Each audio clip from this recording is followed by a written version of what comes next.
Salam, salam, la famille Outsider. J'espère que vous allez bien, la famille. Soyons sérieux. Franchement, je sais que je suis en retard. Je m'excuse, mais soyons sérieux. Parlons des choses rapidement, quoi. Ok, d'accord, je sais. Mais parlons des choses sérieuses. Gareth Bale, c'est le bandit du week-end. Franchement, Gareth Bale, c'est le bandit du week-end. C'est incroyable. Gareth Bale est venu ici. Le mec, on l'a insulté de tous les noms. Le mec, les gars ont dit, ils veulent pas de lui. On a dit, c'est un golfeur. Gareth Bale, barre-toi. Gareth Bale part, etc. Le gars n'a pas dit un mot durant toute la pré-saison.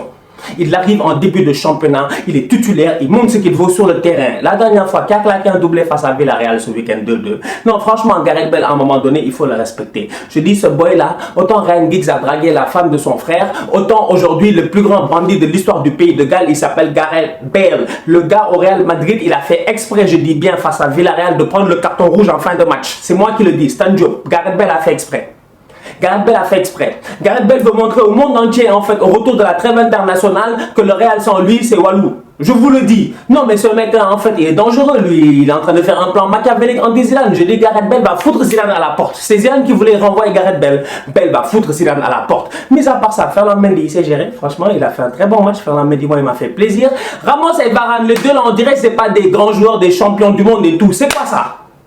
C'est quoi ça? Franchement, Thibaut Courtois, lui, c'est incroyable. Il ferme rien. Il ferme pas ses jambes. La semaine passée, j'en parlais. Ses aisselles, il les ferme pas. Mais Thibaut, s'il te plaît, ferme-la, mec. T'es ouverte de partout. On aurait dit les chouins de Yopougon. Mais c'est pas possible. Franchement, moi, ça me fait mal. À chaque fois que je vois le Real jouer, chaque week-end, je me dis, waouh, regardez le talent qu'il y a dans cette équipe-là. Mais regardez à quel point, en fait, cette équipe-là, elle est décousue. C'est du n'importe quoi. Franchement, c'est du n'importe quoi. Le boy Jovic, là, jusqu'à présent, on l'a pas encore vu. Jusqu'à présent, on n'a pas encore vu de Jovic. Jusqu'à présent. Non, franchement, c'est compliqué ce qui se passe à Madrid. Bon, la famille, franchement, je pense que je me suis trompé la semaine passée. Quand je disais que le Barça allait taper Osasuna, c'est parce que réellement, j'avais oublié que Messi n'était pas encore de retour et que le gars est encore blessé pendant 3 semaines. Parce que franchement, Messi, à lui tout seul, face à Osasuna, il met 6 buts. Bon, je rigole. Mais Messi, à lui tout seul, il met au moins un triplé et le Barça aurait gagné 6-0. Mais ce Barça-là, comme je vous l'ai dit la semaine passée face au Betis Séville, je suis venu et je l'ai expliqué. Franchement, je l'ai expliqué. J'ai dit que oui, ils ont gagné, mais ce n'est pas Valverde. C'est de l'autogestion. C'est parce que les boys étaient à domicile, ils étaient déterminés, ils avaient envie, ils étaient dans un bon soir. Mais si on parle de tactiquement en tant que tel, regardez ce qui s'est passé face à Osasuna. Franchement, à la minute où tu n'es plus au Camp Nou, tu n'as plus l'ambiance de malade et tout, tu as un peu la pression des supporters à l'extérieur, il n'y a plus rien qui se passe sur le terrain. Les boys, ils sont perdus. Le Barça s'en sort 2-2, mais grâce au talent individuel des joueurs du Barça, encore une fois. D'où ce que je disais la semaine passée en parlant d'autogestion. Franchement, à un moment donné, il faut qu'on nous respecte. Valverde, il est nul. Moi, je vais devenir fou ici. Bonne rentrée des classes à tout le monde. D'ailleurs, en passant, bonne rentrée des classes à tout le monde. Moi-même, ça fait longtemps que je suis pas allé à l'école. Bon, moi, j'ai gradué depuis longtemps. Tu vois, nous, on est des anciens, on est déjà des diplômés universitaires et tout, tu vois. Mais il faut que je retourne à l'école pour aller faire des diplômes de coaching. Parce que franchement, j'ai l'impression que j'ai raté ma life. Faut que je sois coach. Quand je vois Valverde, je suis traumatisé. Non, franchement, la tête de Ansu Fati, là, oui, le boy, il a 16 ans, il a de l'envie, il a de la détermination et tout, mais voilà encore un exemple palpable de ce qui n'est pas tactique, mais de juste d'une certaine autogestion et d'un talent individuel. Arthur qui prend le ballon, qui fait crochet, qui frappe à la Iniesta, c'est normal, il peut le faire, il est talentueux. Mais tactiquement parlant, quand tu joues face à des équipes qui sont plus ou moins avec un bloc défensif, bah le mec il est perdu. Il n'y a aucun dédoublement sur les côtés. Tes latéraux, ils apportent rien. Gérard Piqué, il sort comme ça avec la main, il fait exprès. Non mais franchement, en fait, moi en Espagne cette semaine, ils ont failli me rendre fou. Entre le Barça, le Real et tout, je me dis, waouh, mais vivement le Classico. Mais vivement le Classico. Parce que j'ai l'impression qu'en toute honnêteté, il n'y a que le Classico qui peut nous sauver cette saison. Parce que là, la Liga, là, depuis le début de la saison, les boys, ils se foutent de nous. Ils jouent avec nos sentiments. Tactiquement parlant, il n'y a pas un coach qui se gère. En fait, même j'ai envie de dire, tactiquement parlant, il n'y a pas un coach qui se gère. Footballistiquement parlant, partout. Ole Gunnar Solskjaer, il est nul. Valverde, il est nul. Zizou, c'est incroyable. Il a 3 Ligues des Champions, mais il est quand même nul. C'est pas possible. Manchester United a encore perdu des points. Franchement, United, moi j'ai des fans de United, ils sont là à beaucoup parler et tout, mais les gars, gérez-vous, calmez-vous, faites profil bas, ne parlez même plus. Mais mec, début de championnat, 4 matchs, vous avez battu Chelsea, début de championnat, vous nous avez tous blagué, mais mis à part ça, vous avez perdu mecs, vous avez perdu des points partout. Wolverhampton, vous pouvez pas battre. Crystal Palace, tu peux pas battre. Southampton, tu peux pas battre. Quand même, franchement, on parle de Crystal Palace et de Southampton là. Il n'y a que Daniel James qui, en ce moment, est en train de se gérer. Parce que le boy là, faut qu'on en parle, il a une patte droite de malade. Ça bastos qu'il a mis la semaine passée, même pas. C'était c'était pas le ballon a fait ça. Pleine lucarne, rien à dire. L'effet de ouf. Là, cette fois-ci, il a mis une plongeante, mais le boy, en fait, il s'est frappé. Il a une bête de patte droite, Daniel James. Voilà un top player. Franchement, un boy qui est aujourd'hui en train de faire plaisir. Il a le statut de top player et c'est moi qui le lui donne dans cette équipe-là, puisque les Pogba là ne se gèrent pas. En fait, dans une équipe où personne ne se gère, dans une équipe où tu as un Lingard qui est archi nul, lui, à part danser, J-Links, il sait rien faire d'autre. Je vous l'ai déjà dit. Paul Pogba, en termes de leadership, tu sens que le boy voulait partir. Finalement, il n'est pas parti. Il va rester parce que c'est un boy qui a beaucoup d'honneur. Même son frère en a parlé récemment dans un interview en disant que ce que Neymar fait, Paul ne le ferait pas. Donc on sait que Paul c'est un boy bien éduqué et tout, il n'y a pas de problème, tu vois. Mais sur le terrain, après, s'il n'est pas motivé, s'il n'a pas envie d'être là, ça se voit. C'est compliqué, sincèrement. Non mais franchement, quoi, j'ai dit United aujourd'hui, sur le terrain, il n'y a rien qui se passe. Les mecs ont dépensé 100 millions d'euros, ils sont allés acheter Maguire pour prendre des buts de Vestergaard. Non mais expliquez-moi. Sincèrement, expliquez-moi. Le club, tu as vu tout ce qu'ils ont claqué, 150 millions mètres sur Mercato aussi en termes de défense seulement. Et avec ça, ils sont incapables de garder des clean sheets face à des Crystal Palace et des Southampton. Non mais je suis désolé, les fans de United, vous n'avez rien à dire. A-t-on trouvé le successeur de DJ Drogba en première ligue? Parce que franchement, Abraham, depuis le début de la saison, il me fait plaisir. Le boy, il est physique, il est puissant et en plus de ça, il est opportuniste. Abraham vient, éclate un doublé 2-2 pour Chelsea face à Sheffield. Ils étaient à domicile. Maintenant, il faut qu'on soit sérieux. En toute honnêteté, Kirk Zouma, je suis venu ici, il y a 3 débriefs, si je ne me trompe pas, depuis la saison, j'ai posé une question, est-ce que Zouma est un grand joueur? Non, j'ai demandé, est-ce que c'est un grand défenseur? Franchement, expliquez-moi, parce que Zouma, franchement, le boy, il a encore le niveau des Stoke City et tout. Ce qui s'est passé ce week-end, c'est pas normal, sincèrement, c'est pas normal. Moi, je suis désolé, mais Kirk Zouma, ce qu'il a foutu aujourd'hui. Mec, tu es en retard. Tu es en retard constamment, Zouma, aujourd'hui. C'est pas du tout normal. Frank Lampard doit faire des efforts parce que s'il doit aller avec des Zouma en Ligue des Champions, le mec, il va galérer, il va souffrir. Les gars vont le tuer. Franchement, les gars vont le tuer. Je dis, la Ligue des Champions, là, ça ne rigole plus. Mais tu ne peux pas aller là-bas avec des Zouma et des Christensen. En ce moment, ça ne marche pas. Quitte à ramener César Azpilicueta dans l'axe central. Moi, je dis, c'est ça. Ramène Azpilicueta dans l'axe central. Il l'avait joué sous Antonio Conte. Tu fais Christensen Azpilicueta parce que Aspi, il est beaucoup plus discipliné. Même si tu sais que derrière, le gars, il peut amener des bonnes passes décisives. Je suis d'accord. Trouve-toi un latéral, mec, dans ton club et puis c'est tout. Franchement, mais gérez-vous au niveau de Chelsea parce que là-bas aussi, ça va pas. En toute honnêteté, voilà une autre équipe, encore une fois, qui est en dents de scie. La semaine passée, ils ont gagné. Oui, ça va. Ils se sont gérés. Cette semaine, ils font 2-2 face à Sheffield qui vient de venir de 2e division. Alors qu'ils sont meilleurs qu'eux. Alors qu'ils sont à domicile. Non, c'est pas sérieux là aussi. Oui, ça là.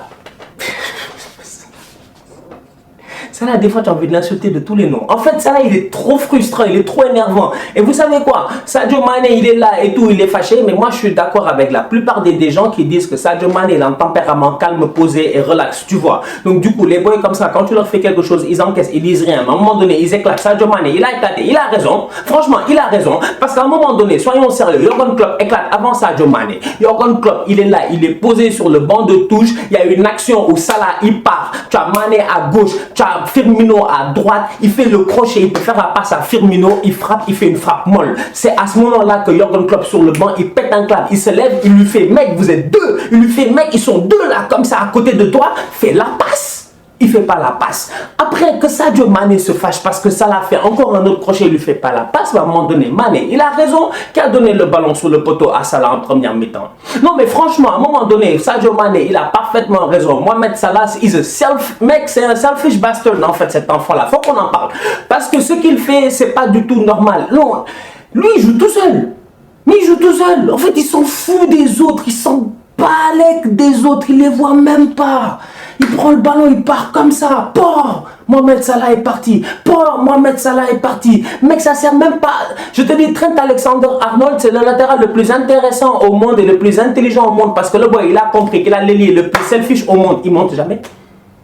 Trent, regardez tous ces centres, tous les centres de Trent. C'est jamais des centres comme ça. C'est des centres comme ça. C'est-à-dire que le boy, il est là. Ça, si ça, c'est ton rond central. Le ballon fait ça, en fait, vers la surface de réparation. C'est jamais, en fait, de cette manière-là. C'est jamais point de corner comme ça. Tu as déjà vu Trent... vous avez déjà vu une passe décisive de Trent comme... Jamais. Parce que Trent ne peut pas monter, ça sert à rien de monter. Tu montes, tu vas faire des doublements, tu vas te fatiguer pour rien. Donc Trent, il attend derrière. Souvent, c'est des Henderson qui lui donnent le ballon. Comme le but qu'il a mis ce week-end, il fait un centre comme ça. Voilà. Voilà, Mohamed Salah, je suis désolé, en fait, il nous fatigue, il nous fatigue, il nous fatigue. À un moment donné, j'ai envie de rester respectueux, mais Mohamed Salah, à lui tout seul, n'est pas respectueux à tous ses coéquipiers. À un moment donné, je me dis, cette équipe de Liverpool là, va aller à la dérive, parce que si ça continue comme ça, je vous dis, comme ils disent, there is trouble in paradise. Il y a des problèmes au paradis. Le problème, c'est quand il y a des problèmes au paradis, ben, il y en a souvent qui se font éjecter. L'année passée, Pep Guardiola avait un problème au niveau de la position de numéro 6. Franchement, Fernandinho, c'était compliqué. Oui, c'est vrai, parce que Fernandinho jouait tous les matchs. Même si le gars est très très fort, à un moment donné, tu deviens fatigué. Cette année, il a Rodri. Rodri vient d'Atlético Madrid, le boy a fait Villarreal et tout. Le boy sait jouer au foot. Franchement, et en ce moment en première ligue, il est en train de prendre du galon. Rodri est en train de grandir petit à petit. Rodri, De Bruyne, David Silva, ce week-end, c'était intéressant. City gagne 4-0 face à Brighton. Franchement, moi, City, j'ai rien à dire.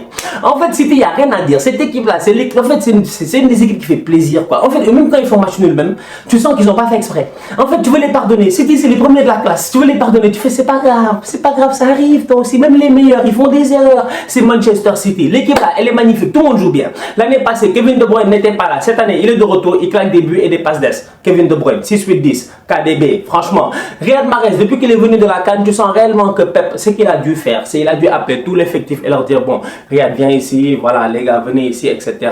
Voilà, que tout le monde vienne huddle et tout. Riyad, allez, lève-toi. Bon, les gars, Riyad, il a gagné la Coupe d'Afrique des Nations. On a vu son coup franc face au Nigeria, grand joueur. Franchement, Riyad, tu nous as fait plaisir. Tu as rendu le club fier et tout. Mais Riyad, quand il joue sur le terrain aujourd'hui, tu sens la confiance qu'il a. Vous avez vu la pré-passe décisive qu'il a faite ce week-end.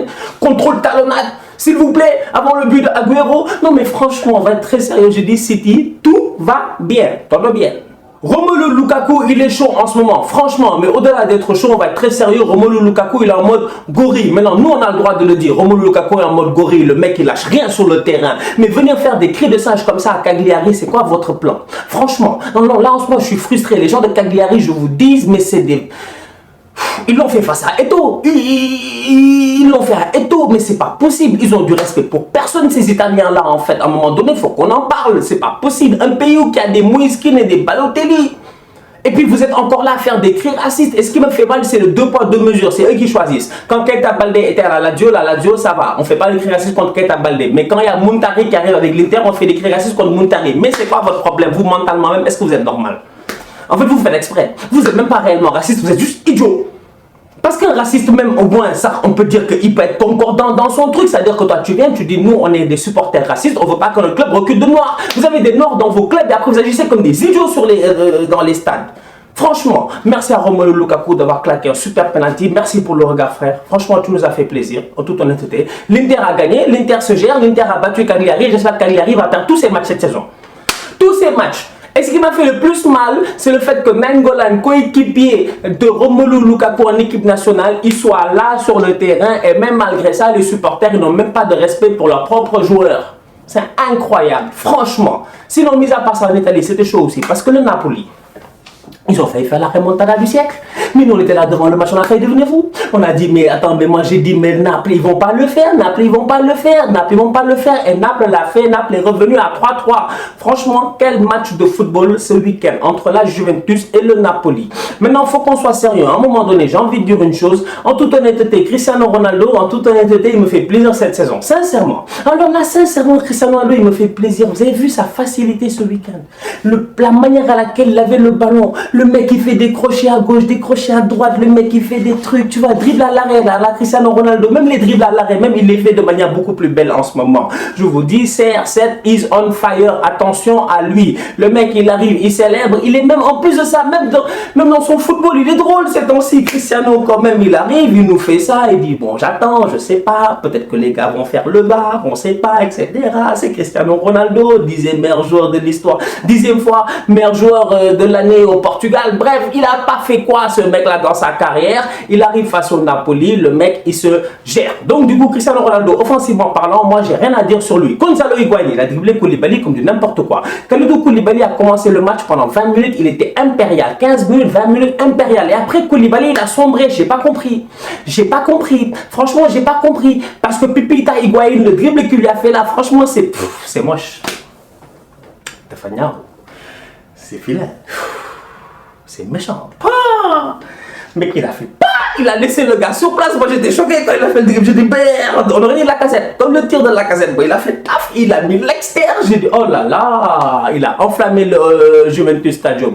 Donc du coup la Juventus, finalement avec un peu de chance et tout, en fin de match, Koulibaly marque contre son camp. Moi ça m'a fait mal franchement parce que le boy il a l'insigne de meilleur défenseur de la Serie A et tout, et c'est lui qui fait l'erreur. Mais c'est dommage, c'est les choses qui arrivent, c'est les choses qui arrivent très très tôt dans la saison aussi. Donc ce Napoli là qui bizarrement n'a pas une bonne défense parce que Koulibaly, Costas, qu'on le veuille ou non, ça fait 2 matchs d'affilée, ils prennent 6 buts. En fait, tu comprends pas. Ils prennent 6 buts et ils en ont mis un contre leur camp. C'est 7 buts, je pense, encaissés. Est-ce que ça a déjà existé même dans l'histoire de la Serie A? Un club italien qui commence le championnat, 2 matchs, 7 buts. Ancelotti, gère-toi. Douglas Costa, quand il a décidé de revenir, en toute honnêteté, soyons sérieux, un peu plus tôt de ses vacances, c'est avec une seule envie de s'imposer dans cette équipe-là. Et depuis le début de la saison, Douglas Costa, il est tranchant. Que dire de l'autre Brésilien, Danilo? Franchement, Danilo, en fait, lui, voilà, un autre gars. Ben, c'est les mecs incroyables. Danilo n'a joué que dans des grands clubs. Danilo n'a joué que dans des grands clubs. Danilo, il a fini sa carrière, on va dire, tu as joué où? Il va dire, j'ai joué au Real Madrid. J'ai joué au Manchester City avec Pep Guardiola. J'ai joué à la Juventus de Turin, c'est incroyable. Il va dire, moi, je suis arrivé, premier match en Italie, même pas, je suis rentré, taf, taf, taf, j'ai marqué, posé, relax, tranquille, tu vois, même pas 5 secondes sur le terrain, j'ai marqué un but.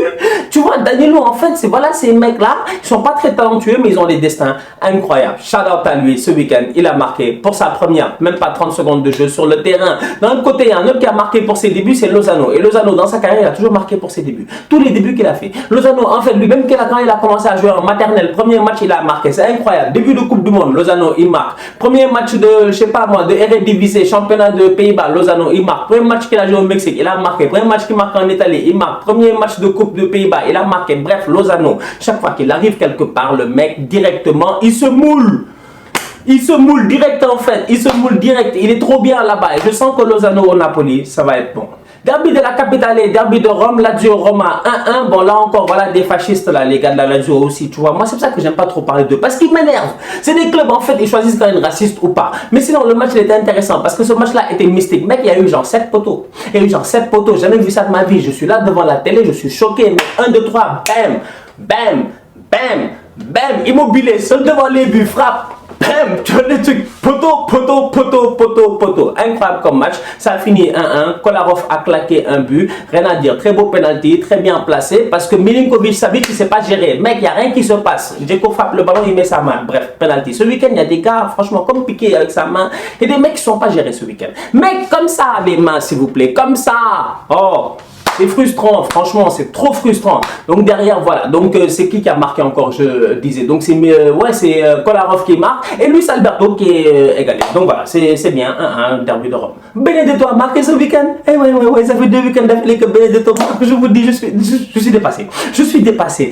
El Nular, El Tocarino, je vous dis, le plus grand nulard tocard de l'histoire du football argentin. Dario Benedetto, mon gars, mon ami, mon joueur. Il a marqué une deuxième fois ce week-end, encore une fois. Et quel but, quelle construction, quelle aile de pigeon, quelle lucidité, quel placement, quel opportunisme. Il est là, c'est Dario. Mais oui, ça fait trop plaisir en toute honnêteté. Dario Benedetto, il est là, he's back, Beneback. Le gars, il est là, en ce moment, il porte l'OM. Et l'OM gagne, et l'OM va bien, et l'OM, voilà, 1-0, tranquille, ils ont les Stéphanois. Arsenal-Tottenham, franchement, c'était le match du week-end. C'est le match que moi j'attendais en toute honnêteté. J'ai envie de dire à Unai Emery de se gérer. Parce que Unai Emery, tactiquement, en fait, le boy, il se fout de nous. C'est quoi ce milieu à 3-6 là? Où tu mets Guendouzi, Xhaka, Torreira. Tu t'attends à quoi? Qui va créer le jeu? Franchement, en première mi-temps, on s'est bouffé par Tottenham. À cause de lui, le premier but de Tottenham, Son Heung-min, il a qu'à dézoner une fois. Il dézone une fois. Les gars sont perdus au milieu de terrain. Personne ne sait qui doit prendre qui. Parce que les mecs, ils ont tous le même rôle. Donc, du coup, il y a trop de travail là. Donc, on ne sait pas en fait. On ne sait pas. Alors, c'est moi qui le prends, c'est pas moi qui le prends, c'est toi qui le prends. Non, je prends Eriksen, non, tu prends Wings, non, je prends truc. Son, il dézone, on est tous perdus. David Luiz descend, on est mort. Le mec, il se retourne, il y a de l'espace. Il donne à Lamela, qui frappe et il y a Eriksen qui finit, tu vois. Leno, je peux pas le blâmer parce que le mec, c'est un très bon gardien. Donc voilà. Donc du coup, tu regardes Arsenal, tu te dis, il doit se gérer. En deuxième mi-temps, quand il fait rentrer Ceballos, tu sens qu'il a compris. Tu sens qu'il a compris. Et Ceballos, même pas, il fait 30 secondes sur le terrain, il se retourne, il frappe, pas. Il a failli tuer Yoris.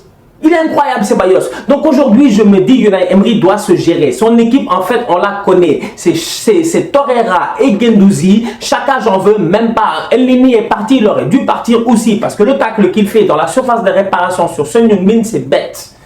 C'est facile. C'est naïf.